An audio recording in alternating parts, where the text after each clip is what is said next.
తత్సత్ జయ గురుదేవ్. ఓం శ్రీకృష్ణాయ నమ. శ్రీ గీతా దేవతాయ నమ.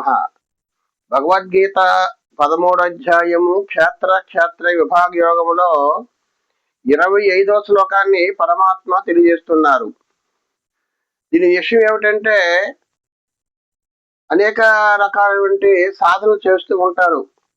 కొంతమంది భక్తి మార్గానికి దేవుని తెలుసుకుంటారు, జ్ఞాన మార్గములో దేవుని తెలుసుకుంటారు, కర్మ మార్గములో దేవుని తెలుసుకుంటారు. ఆ విధంగా ఈ సాధనలన్నీ కూడా కొంతమందికి వీలవ్వదు, చేయలేరు.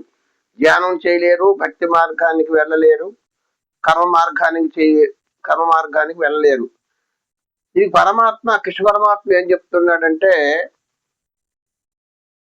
ఈ సాధనలన్నీ కూడా చేయకపోయినా సరే కేవలము వినడము ద్వారా మాత్రమే మోక్షానికి పొందడానికి అవకాశం ఉంటుంది. వినేవాళ్ళు వినాలి, శ్రద్ధతో ఎవరైతే వింటారో వారు కూడా మోక్షానికి వెళ్ళవచ్చు, లేదంటే భగవంతుని కూడా తెలుసుకోవచ్చు. వినడము ద్వారా, ఉపన్యాసాలు వినడం ద్వారా కానీ, మహాత్ములు చెప్పినటువంటి విషయాలన్నీ కూడా గ్రహించడం ద్వారా కానీ ఎవరైనా సరే ఆ పరమాత్మను తెలుసుకోవడానికి ప్రయత్నం చేయవచ్చు. దాని గురించి 25వ శ్లోకం చెప్తున్నారు.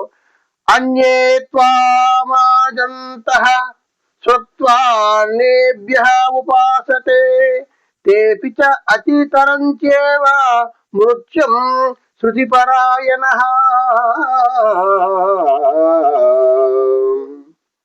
ఈ సంసారాన్ని మృత్యుతో పోల్చారు పరమాత్మ. మృత్యురూపం, ఈ సంసారము మృత్యురూపం అటది. ఈ సాధన మార్గములు గుర్చి ఎరుగని మందబుద్ధులు. ఈ సాధన అంటే ఏ సాధనలు? కర్మయోగము, భక్తి యోగము, భక్తి మార్గము, జ్ఞాన మార్గము. ఈ సాధన మార్గములు గుర్చి ఎరుగని మందబుద్ధులు ఇటువంటి సాధనలు చేయలేరు. జ్ఞాన మార్గానికి వెళ్ళలేరు, భక్తి మార్గానికి వెళ్ళలేరు, ధ్యానము చేయలేరు. తత్వజ్ఞానము గల ఇతరుల నుండి విని, తత్వజ్ఞానులు ఉంటారు, అంటే గురువులు, ఆచార్యులు ఉంటారు. వాళ్ళు ఏం చేస్తారంటే ఉపన్యాసాలు చెప్తారు. ఏ విషయాలు శాస్త్ర ప్రకారంగా కొన్ని విషయాలు చెప్తుంటారు. ఏం చెప్తారు? మందబుద్ధులు తత్వజ్ఞానము గల ఇతరుల నుండి విని తదనుసారముగా ఉపాసనలు చేయుదురు. వారిని భగవంతుని ఉపాసన చేస్తారు. వాళ్ళకేమి ధ్యానము గాని సాధన గాని ఏమీ ఉండదు. కేవలం ఉపాసన చేస్తూ నిరంతరము భక్తి మార్గములోనే ఉంటూ ఉంటారు. తర్వాత ఆ మహాత్ములు తత్వజ్ఞానులు చెప్పిన విషయాలన్నీ కూడా వింటారు. ఈ శ్రవణ పరాయణులను మృత్యురూప సంసార సాగరము నుండి నిస్సందేహముగా బయటపడుదురు. ఈ సంసారాన్ని ఏం చెప్తున్నారు స్వామి అంటే, మృత్యుతో పోల్చారు. మృత్యు రూప సంసార సాగరం అంటే సముద్రం కదా. అంటే ఈ సంసారం అనేది సముద్రం అంత లోతుగా ఉంటుంది. ఈ సంసారము అనేక రకాలైనటువంటి బంధత్వాదులతో, సుఖ దుఃఖాదులతో మనం నిత్యము కూడా అనుభవిస్తూనే ఉన్నాం. ధనవంతులు బీదవారు అవుతున్నారు, బీదవారు ధనవంతులు అవుతున్నారు, దరిద్రులు ధనవంతులు అవుతున్నారు, ధనవంతులు దరిద్రులు అవుతున్నారు. సుఖ దుఃఖాలు అనుభవిస్తున్నాం. కొంతమంది సుఖాలు అనుభవిస్తూనే ఉంటున్నాం. కొంతమంది ఎంత ధనం ఉన్నా సరే కొంతమందికి సుఖం ఉండదు. ఎంతమంది దుఃఖాల్లో ఉంటున్నాము. ఇదంతా కూడా మనకి మృత్యు రూపం అటది. ఈ సంసారం అనేది మృత్యు రూపంతో పోల్చారు. దీన్ని మనం తెలుసుకోవాలి. ఈ సంసారాన్ని తెలుసుకోవాలి. ఎందుకు మనకి సుఖం వస్తుంది, ఎందుకు మనకి దుఃఖం వస్తుంది, ఎందుకు మనకి అనారోగ్యం వస్తుంది, ఈ విధమైనటువంటి మనం ఎందుకు ఇబ్బంది పడుతున్నాము, బాధపడుతున్నాము, ఇవన్నీ కూడా మనం తెలుసుకోవడానికి ప్రయత్నం చేయాలి.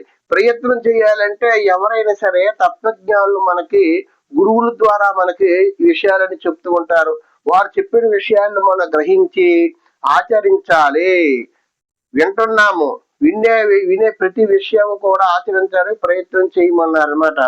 ఈ సాధన మార్గంలో కొంతమంది సాధన చేస్తూ ఉంటారు, ధ్యానం చేస్తారు, ప్రాణాయామం చేస్తారు, భక్తి మార్గంలో వెళ్తారు, పూజలు చేస్తారు, హోమాలు చేస్తారు, యజ్ఞాలు చేస్తారు, దాన ధర్మాలు చేస్తారు, అన్ని కూడా చేస్తూ ఉంటారు. కానీ వారికి భక్తి మార్గం అనేది కూడా మోక్షానికి వాళ్ళకి మార్గం అనేది కుదరదు. ఎవరైతే ఇవన్నీ చేయకపోయినా సరే కొంతమందికి వారి తాలూకా సంస్కారాన్ని బట్టి వారి తాలూకా అంతఃకరణను బట్టి వారు సాధన చేస్తూ ఉంటారు. కొంతమంది మంచి మార్గానికి వెళ్తూ ఉంటారు. ఎవరైతే సంస్కారము మంచి మంచి సంస్కారం ఉంటే వారు సాధన చేస్తూ ఉంటారు. కొంతమంది అజ్ఞానులు ఉంటారు. దేవుడు అంటే తెలియదు, ప్రకృతి అంటే తెలియదు, ఇంద్రియాలు అంటే తెలియవు, మనసు అంటే తెలియదు.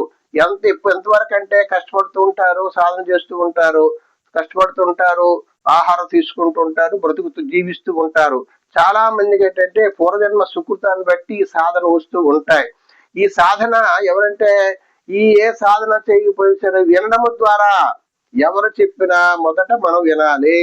భగవంతుడి విషయాలు ఎవరైతే తత్వజ్ఞానులు, ఆచార్యులు, గురువులు అనేక రకాలవంటి మనకి ఎదురు వస్తూ ఉంటారు. వారి దగ్గర మనం విని ఎవరైతే వినగలరు ఆ శ్రవణ పరాయణులు మృత్యురూప సంసారము నుండి నిస్సందేహముగా బయటపడగలరు. ఆ విధంగా పరమాత్మ చెప్పిన విషయం ఏంటంటే, మన సాధన చేయకపోయినా ఏ శాస్త్రం మనకి ఎవరైనా సరే చదివిన వాళ్ళు ఉంటారు, వారి ద్వారా చదివించుకొని వారి గ్రంథాలు ఎక్కువగా భగవద్గీత, రామాయణము, భారతము, భాగవతం ఇవన్నీ కూడా ఇతిహాస గ్రంథాలు, శృతులు కూడా అన్ని కూడా చదివించుకొని ఎవరైతే వారు తత్వజ్ఞానులు ఉంటారు, తద్విద్ది ప్రతిపాతేన పరిప్రసేన సేవయ ఉపదేశంతి జ్ఞానం జ్ఞాన తత్వదర్శనులు మనకి జ్ఞానాన్ని ఉపదేశిస్తారు. వారి దగ్గరికి మనం ఉపదేశం పొంది వారు ఇచ్చిన మంత్రాన్ని స్మరిస్తూ మనం ఈ సాధన చేస్తూ ఉండాలి. మన కర్తవ్య కర్మ చేస్తూ ఉంటాం, మన విద్యుత్ కర్మలు చేస్తూ ఉంటాం, ఒక వ్యాపారం చేస్తూ ఉంటారు, వ్యవసాయం చేస్తూ ఉంటారు, ఉద్యోగాలు చేస్తూ ఉంటారు, అనేక రకాల వృత్తులు చేస్తూ ఉంటారు. ఎన్ని వృత్తులు చేసినా, ఎంత ఉద్యోగం చేసినా, ఎంత వ్యవసాయం చేసినా సరే మనం మాత్రము భగవంతుని యందు దృష్టి ఉంటూ ఉండాలి. పరమాత్మ ఏం చెప్తున్నావు, నీ కర్తవ్య కర్మ చేసుకో, దేని విడిచిపెట్టకూడదు. ప్రతి కర్తవ్య కర్మ యందు కూడా శ్రద్ధ ఉండాలి, భక్తి ఉండాలి, వాటి యందు విశ్వాసం ఉండాలి. భగవంతుడు ఏం చెప్తున్నారంటే, భగవద్గీత మొత్తం కూడా నీ కర్తవ్య కర్మ నువ్వు చెయ్యు, నీ కర్తవ్య కర్మని విడిచిపెట్టకు, కర్మణ్యేవాధికారస్తే మా ఫలేషు కదాచన, నీ కర్మ నువ్వు చెయ్యు అని భగవద్గీతలో పరమాత్మ చెప్తూనే ఉన్నాడు. అర్జునుడు క్షత్రియుడు, క్షత్రుడికి యుద్ధం చేయమని చెప్పాడు.